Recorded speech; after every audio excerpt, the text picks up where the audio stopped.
Let's start with this here in our 6 o'clock hour. This past weekend, the Department of Homeland Security Secretary, the new one, paid a visit to the Borderland. Secretary Markwayne Mullin posted pictures of his visit to his X account.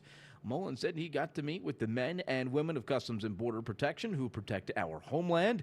He also thanked them and President Trump for what he calls the most secure border in American history.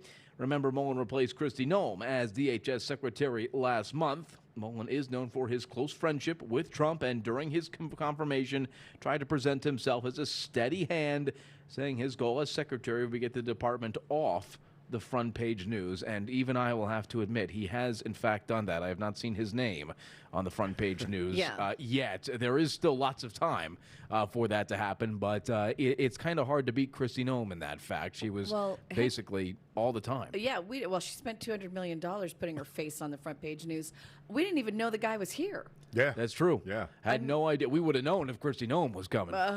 Yeah, there would have been advance people, a band, dust cloud of her riding in on the horses. Yeah, at least, I had to get the costume people out. Right. I had no idea he was even here. You see him there flying around in the Black Hawk. He was down there at Customs by the border. But looked like a fairly productive visit, I would think. I'm sure he's still making his rounds, though, this early in the administration, just trying to get his hands on things at the moment after, Lord knows what he was walking into after Kristi Noem left the building. Oh, my God. I would not be I would not be the person. I would not want to be that person that walked into that office after that job. No matter who you're friends with or who you know, what you know. Oh boy, going through those books, I'm sure, is not going to be a fun job. You know, here's the thing about these visits. They always, and I understand they need to go talk to the boots on the ground, the guys, the agents, and that kind of thing.